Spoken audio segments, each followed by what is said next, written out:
Luoghi del Sacro tra Piave e Vilenza vuol dire 25 video per 50 chiese che sono raccontate, filmate e citate. Vuol dire un grande progetto sulla scia dei luoghi del sacro in terra UNESCO per valorizzare e promuovere la bellezza, l'arte sacra, la cultura, la spiritualità di questo territorio. Nuovo progetto per i 16 comuni dell'area Pitergino Mottense di Ceggia e Torre di Mosto, dopo quello dedicato ai luoghi sacri nel territorio UNESCO.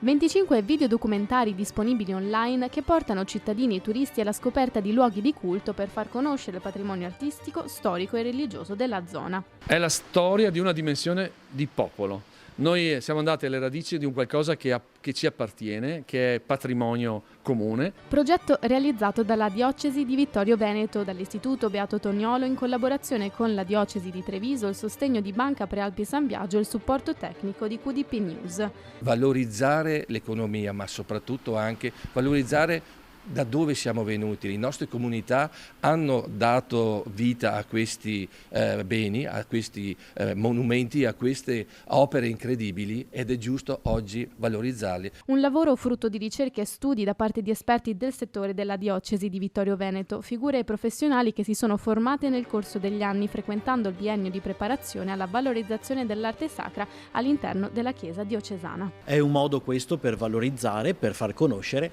ma soprattutto per presentare in maniera semplice e divulgativa ciò che la diocesi custodisce come un tesoro di arte, fede e spiritualità.